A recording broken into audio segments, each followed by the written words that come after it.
আমরা কল্পনায় শত্রু বানিয়েছি। দাড়িওয়ালা টুপি পরা লোক দেখলে আমাদের মনে হয় যেন ওই সন্ত্রাসবাদী আসছে, সন্ত্রাসবাদী আসছে।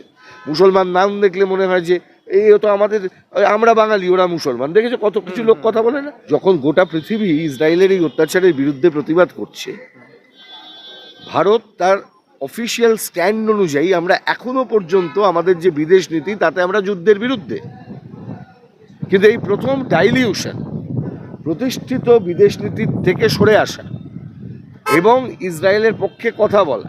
28 তারিখের ভোটার লিস্টে যাদের নাম থাকবে না তারা এদিকে ওদিকে ঝামেলা করবেন না।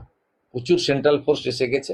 শুভেন্দুবাবু তাহলে জানেন, বা শুভেন্দুবাবু এই আতঙ্কগ্রস্ত যে আগামীকাল কোনো সমস্যা তৈরি হতে পারে, সেই কারণেই উনি এই ওয়ার্নিংগুলো দিচ্ছেন যে কেউ কিছু করবেন না। আসলে এটা ধরে নিতে হবে, যদি কিছু গণ্ডগোল হয় সেই গণ্ডগোলের দায় ভারতীয় জনতা পার্টির উপরেই বর্তাবে। কারণ তারা চাইছেন এই পরিস্থিতিতে যখন মানুষ আতঙ্কগ্রস্ত, যখন গোটা রাজ্য জুড়ে মানুষ তার নাম ভোটার তালিকায় থাকবে কিনা, বা যদি আজকে তার নাম ভোটার তালিকা থেকে বাদ পড়ে তাহলে তারা কি করবেন, বা ভোটার তালিকা থেকে বাদ পড়ে যাওয়ার পর তাদের স্টেটাস কি হবে, তারা ডাউটফুল ভোটার্স হবেন কিনা, বা তারা অন্য কোন আইনে কীভাবে তারা সুরক্ষিত থাকবেন, এই প্রশ্নগুলোই তখন বড় হয়ে উঠবে। আর এই প্রশ্নগুলো বড় হয়ে উঠলে মানুষ আতঙ্কে থাকবেন, আর আতঙ্কিত মানুষ তারা আরও আতঙ্কগ্রস্ত হবেন যদি রাজনৈতিক দলের নেতারা এই ধরনের মন্তব্য করতে থাকেন। তবে শুভেন্দুবাবু যে দল করেন সেই দল ভারতীয় জনতা পার্টি, তারা স্বাভাবিকভাবেই এই আতঙ্কটা ছড়িয়ে রাখতে চায়। এবং আমাদের রাজ্যে যারা শাসক দল তৃণমূল কংগ্রেস, তাদের বেঁচে থাকাটাই হচ্ছে বিজেপির অস্তিত্বের উপর নির্ভরশীল। যদি বিজেপি এই পরিস্থিতিকে বাঁচিয়ে রাখতে চায় তাদের ওই বাইনারিটা করতে সুবিধা হবে, বিজেপি বনাম তৃণমূল। এরা তো মানুষকে বাঁচানোর কোনো চেষ্টা করছেন না, এরা চাইছেন যে যাতে করে SIR এর নাম করে ভোট বৈতরণী পাঠানো যায়। বাংলায় ক্ষমতায় এসে অনুপ্রবেশকারীদের ছুঁড়ে ফেলে দেওয়ার হুঙ্কার দিলেন, কি বলবেন এটা? বাংলায় ক্ষমতায় এসে অনুপ্রবেশকারীদের ছুঁড়ে ফেলে দেবেন শাহ, এটা আজকে তো প্রথম নয়। বাংলায় ক্ষমতায় আসার প্রায় 6 বছর আগে পশ্চিমবঙ্গের বর্তমান মুখ্যমন্ত্রী প্রথমেই অনুপ্রবেশকারীদের সরিয়ে দেবার দাবি তুলেছিলেন লোকসভায়। তো আজকে তার দ্বিতীয় স্তর পরিস্থিতি এই জায়গায় আসবার চেষ্টা করছে, এবং বিজেপি চাইছেন যে খেলাটা তারা ওই 98 সালে তৃণমূল কংগ্রেস নামক RSS-এর এই বি টিমের জন্ম দিয়ে পশ্চিমবাংলায় তারা বাম বিরোধী রাজনীতিকে দৃঢ় করার চেষ্টা করেছিলেন, দক্ষিণপন্থী রাজনীতিকে দৃঢ় করার চেষ্টা করেছিলেন, তার দ্বিতীয় স্তরে পৌঁছে গেছে। এখন বিজেপি চাইছেন যে এই জায়গাটাকে দখল করে নেবার জন্য। তো আসল কথাটা হচ্ছে ভারতীয় জনতা পার্টি তাদের যে বক্তব্য, এবং ঠিক এই পরিস্থিতিতে মনে আছে, এবং সময়টা দেখুন 11-2005, 6 বছর, আর ঠিক নির্বাচনের আগে এখন এই ধরনের কথা বলছেন। মানে দেখুন, যারা বলতে চাইছেন এই নির্বাচনটা তৃণমূল বনাম বিজেপি, বিজেপি বনাম তৃণমূল, তারা কিন্তু এই বিষয়টা থেকে শিক্ষা নিন যে এই নির্বাচনটায় যদি তৃতীয় পক্ষকে শক্তিশালী না করা যায় তাহলে কিন্তু আগামী দিনে এই সাধারণ মানুষের ভয়েস, সেটা কিন্তু তৃণমূল আর বিজেপির এই চাপের মধ্যে কিন্তু স্যান্ডউইচড হয়ে যাবে। কারণ এরা দুজনে কিন্তু ক্ষমতার বাইরে কিছু ভাবছেন না। তাই জন্যই আমি আবারও বললাম, ওই সময় দাবিটা উঠেছিল, তখন মমতা ব্যানার্জি বলেছিলেন 2005-এ, আর এই 2026 সালে এসে প্রায় 20 বছর পর এটা অমিত শাহর মুখ দিয়ে আসছে। It's a part of a common project.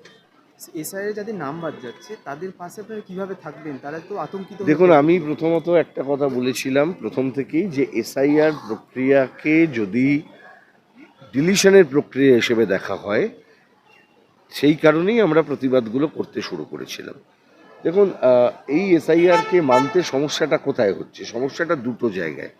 এক, এনুমারেশন ফর্ম যার কোনো আইনসঙ্গত ভিত্তি কোথাও ছিল না, সাংবিধানিক বৈধতা নেই। এনুমারেশন ফর্মের মাধ্যমে আপনার আমার জীবনের অসংখ্য মূল্যবান ডেটা তারা গ্রহণ করলেন। আর ডেটা মানে কিন্তু আমাদের প্রপার্টি, আমাদের নিজস্ব আইডেন্টিটি সংক্রান্ত কিছু প্রশ্ন। এই ডেটাগুলো সুরক্ষিত করবার মতন কোনো রকম আইনি মেকানিজম কিন্তু নির্বাচন কমিশন সৃষ্টি করতে পারেননি। নির্বাচন কমিশন বরং যে কথাটা বলছেন যে যেহেতু আমাদের দেশের স্বরাষ্ট্র মন্ত্রক নাগরিকত্বর ব্যাপারে সম্পূর্ণ সিদ্ধান্ত নেবার ক্ষমতা নেই, তাই নির্বাচন কমিশন এই কাজটাকে একটুখানি চাংমিন করে দেখতে চাইছেন যে কিভাবে ভোটার লিস্টকে আরও পিওর করা যায়। আসলে নির্বাচন কমিশন যেটা করছেন সেটা নাগরিকত্বের প্রশ্নে কারা নাগরিক আর কারা বেনাগরিক। এখন প্রশ্ন হচ্ছে কারা নাগরিক আর বেনাগরিক, এটা তো একটা প্রশ্ন। যেই কাউকে আপনি বলবেন ডাউটফুল ভোটার, তখনই তো এই প্রশ্নটা চলে আসবে সেই ডাউটফুল হলেন কেন। দেখবেন একটা প্রশ্ন নোটিশ একটা বারবার অনেকের কাছে এসেছে উত্তর 24 পরগনায়, হাওড়ায়, যে নন সিটিজেন এই গ্রাউন্ডে নোটিশ পেলে তাহলে তার কি হবে। তাহলে একমাত্র অ্যাভেলেবেল আইন হচ্ছে ফরেনার্স অ্যাক্ট, তার আন্ডারে যে প্রসিকিউশন। তাহলে এই প্রসিকিউশন যদি হয় ফরেনার্স অ্যাক্টের, তাহলে একজন মানুষ কিন্তু তিনি আমাদের দেশের নাগরিক হিসেবে, তিনি যে ভারতের নাগরিক সেই বিষয়টাতেই প্রশ্ন উঠে যাবে। তার নাগরিক হিসেবে তার স্টেটাসটা খুব কেঁপে যাবে। নাগরিক হিসেবে তার জায়গাটা সন্দেহ চোখে দেখা হবে এবং রাষ্ট্র তাকে সন্দেহ করতে শুরু করবে। অটোমেটিক্যালি সেটা দ্বিতীয় শ্রেণীর একটি নাগরিকদের জন্ম দেবে।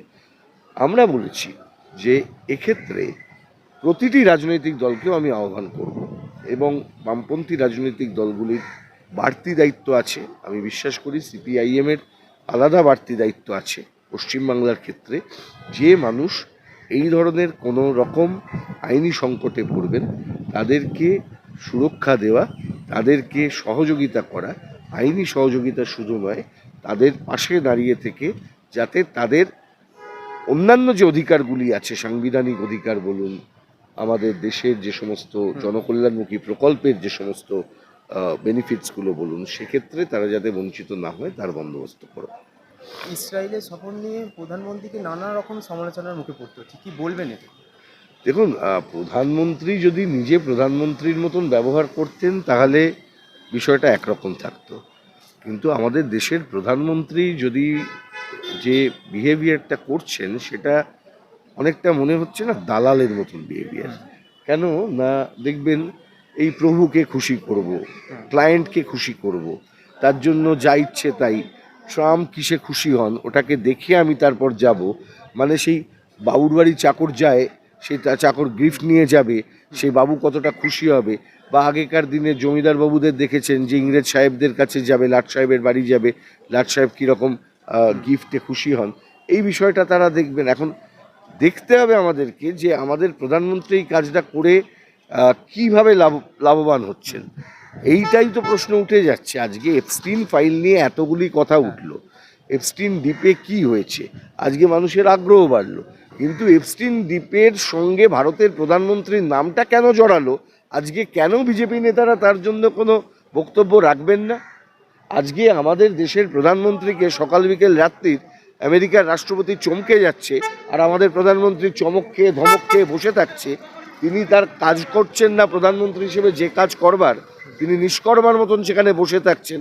আপনারা দেখেছেন যে এমনও বিষয়ে দেখা গেছে যে বলছেন যে মানে তারা চাইছেন, সেনাবাহিনী চাইছেন যে প্রধানমন্ত্রীর দপ্তর থেকে নির্দেশ আসুক, প্রধানমন্ত্রীর দপ্তর থেকে বলা হচ্ছে তোমরা যা ভালো বোঝো করো। মানে আমি থাকবো, নাচবো, কুদবো, খাবো দাবো, এখানে মমতা যেরকম করে সেই রকমই বিষয় চলছে, আমি কোনো দায়িত্ব নেব না, সবাই করে যাও এখানে। তাই মানে বেসিক্যালি যদি আপনি প্রধানমন্ত্রীর জায়গায় জোকার বসিয়ে দেন, মুখ্যমন্ত্রীর জায়গায় জোকার বসিয়ে দেন, তাহলে কি হবে, সবাই ওই জোকারের দিকে তাকিয়ে থাকবেন এবং ওইটা নিয়েই মত্ত থাকবেন। তখন আসল ইস্যু থেকে দৃষ্টি ঘুরে যাবে। আসল ইস্যু যখন হবে তখন আরও নকল ইস্যুকে খুঁচিয়ে দেবার চেষ্টা চলবে, গুলিয়ে দেওয়া হবে, মিথ্যে কথা বলা হবে, হোয়াটসঅ্যাপের মাধ্যমে, ফেসবুকের মাধ্যমে, সোশ্যাল মিডিয়ার মাধ্যমে মিথ্যের বন্যা বওয়ানো হবে।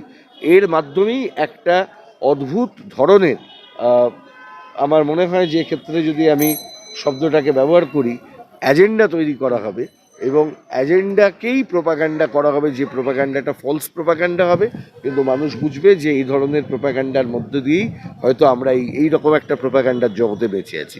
ফলে আপনি একটা কল্পনায় আপনার শত্রু তৈরি করবেন, আমরা তৈরি করেছি, আমরা কল্পনায় শত্রু বানিয়েছি।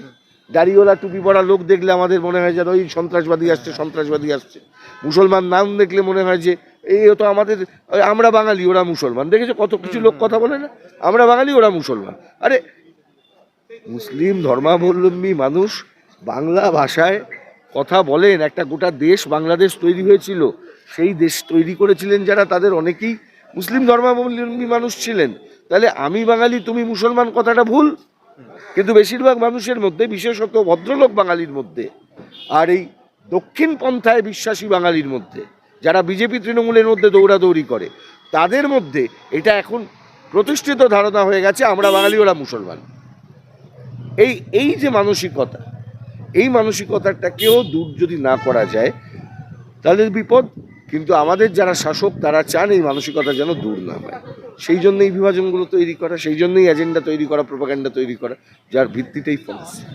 দুই রাষ্ট্রের মধ্যে নানা ধরনের আলোচনা হয়েছে, কিন্তু কোনোভাবে গাজারে নিয়ে কোনো রকম কথা ওঠেনি, বা আমরা কোনো রকম কথা জানতেও পারিনি যে না, হবে না তো, এটা তো হবে না, এটা হবে না এই কারণেই হবে না যে আমাদের দেশ এই প্রথম, যখন গোটা পৃথিবী ইসরায়েলের এই অত্যাচারের বিরুদ্ধে প্রতিবাদ করছে, ভারত তার অফিসিয়াল স্ট্যান্ড অনুযায়ী আমরা এখনো পর্যন্ত আমাদের যে বিদেশ নীতি তাতে আমরা যুদ্ধের বিরুদ্ধে, কিন্তু এই প্রথম ডাইলিউশন, প্রতিষ্ঠিত বিদেশ নীতির থেকে সরে আসা এবং ইসরায়েলের পক্ষে কথা বলা, ইসরায়েলকে fatherland, India is the motherland, যে সমস্ত কথাবার্তা বলা হচ্ছে, এটা বলার মাধ্যমে কি করবার চেষ্টা করছেন, যেটা মোদির প্রভুরা তৈরি করবার চেষ্টা করেছিলেন।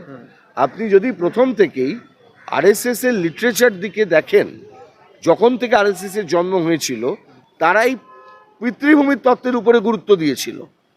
এই পিতৃভূমির পুণ্যভূমির তত্ত্ব, তার মধ্যে দিয়ে কিন্তু তারা ভারতকে ওই who is a Hindu in we and our nation would defined, এই বইগুলোর মধ্যে দিয়ে আরএসএস এর যারা বিভিন্ন সময় সরসান চালক ছিলেন, তারা চেষ্টা করেছেন এই বিভাজনের রাজনীতিটাকে ঢুকিয়ে দেওয়ার। আর সেক্ষেত্রেই তাদের বারবার সহায় হয়েছে একেবারে ফ্যাসিস্ট কায়দায় চলা বিভিন্ন দেশের বিভিন্ন নীতি। তার অন্যতম হচ্ছে ইসরায়েল। আপনি একটা কথা জানেন কি জানি না, প্রত্যেকের জানা উচিত, ইসরায়েল এমন একটি দেশ যে দেশটিতে সংবিধান তৈরি হওয়ার পরেই এমার্জেন্সি ক্লজকে লাগু করা হয়েছিল, আর আজও সেই এমার্জেন্সি ক্লজ রয়েছে। ইসরায়েল এমন একটি দেশ যে দেশটি গোটা পৃথিবীতে যুদ্ধাস্ত্র ব্যবসা থেকে শুরু করে, অন্যান্য মারণ ব্যবসা থেকে শুরু করে, ছোট ছোট ছেলে মেয়েদের উপর অত্যাচার থেকে শুরু করে, পিডোফিলিয়ার এস্টাবলিশ করা থেকে শুরু করে, প্রতিটি ক্ষেত্রে আজকে আমরা গাজা স্ট্রিপে আমরা যা দেখেছি গত কয়েক বছর ধরে, প্যালেস্তাইনের ছোট্ট ছোট্ট শিশুদের সঙ্গে এই জনবিরোধী ইসরায়েল, যুদ্ধবাজ ইসরায়েল, মার্কিন সাম্রাজ্যবাদের সহযোগী, তারা আজকে এই কাজটি করছে। আমি বাঙালিকে বলবো, আর একবার সাম্রাজ্যবাদ খায় না মাথায় মাখে, এটা একটু ভেবে দেখুন। সাম্রাজ্যবাদ কিন্তু ধাক্কা মারতে শুরু করে দিয়েছে। এতদিন তো ভাবতেন সাম্রাজ্যবাদ সিপিএমের মিছিল হয়, ভেনেজুয়েলায় বৃষ্টি হলে সিপিএম পশ্চিমবঙ্গে মিছিল করে। আজকে দেখুন সাম্রাজ্যবাদ কি জায়গায় নিয়ে গেছে। আজকে আপনার প্রধানমন্ত্রী যখন পাকিস্তানের সঙ্গে, যখন আমাদের লড়াই করার কথা, যখন পুলওয়ামার ঘটনা পাকিস্তান ঘটাচ্ছে, যখন আমাদের সত্যিই পাকিস্তানের ঢুকে পাকিস্তানকে গুঁড়িয়ে দেবার কথা ছিল, আমার প্রধানমন্ত্রী হাতু কাঁপছে থরথর করে। আমার প্রধানমন্ত্রীকে চমকাচ্ছে ট্রাম্প, আর সেই চমকানিতে ভয় পাচ্ছে ভারতের প্রধানমন্ত্রী। এই লজ্জা নিয়ে বিজেপি ভোট চাইতে আসবে? দেশপ্রেমিক বিজেপি, যাদের আমলে গোটা দেশের নিরাপত্তাটাই প্রশ্নের সামনে চলে এসছে। পুলওয়ামা অ্যাটাক বলুন, আপনি ওই 19 সালের ঘটনা বলুন, গত 2 বছর আগের ঘটনা বলুন, এই আমাদের কাশ্মীরের যে ঘটনা ঘটেছে, আজকে এই পেহেলগাম, এই যে পরপর ঘটনাগুলি ঘটেছে, এই ঘটনাগুলি ঘটছে কাদের আমলে? তো একটা জিনিস মাথায় আমরা ঢোকাতে পারছি না যে এরা ক্ষমতায় থাকলে কেন এত সন্ত্রাসবাদী আক্রমণ বাড়ে। ভারতীয় জনতা পার্টি যখনই ক্ষমতায় আসে তখনই কেন সন্ত্রাসবাদী আক্রমণ বাড়ে? আর সেই সন্ত্রাসবাদের কোথাও কোথাও, যেমন মানে তুমি ধর্ম খুঁজতে যাও, কোথাও মুসলমান খুঁজতে যাও, কোথাও হিন্দু খুঁজতে যাও, চোখের সামনে মনে পড়ে যায় ভারতবর্ষের বুকে প্রথম এই অন্তর্রাষ্ট্রীয় সন্ত্রাসবাদী হামলার ঘটনাটি, যেখানে রাজনীতি আর ধর্ম এক জায়গায় মিলে গেছিল প্রথম, সেটা বাবরি মসজিদ হত্যা, এই বাবরি মসজিদ ধ্বংস কারা করেছিল? হিন্দুত্ববাদীরা করেছিল।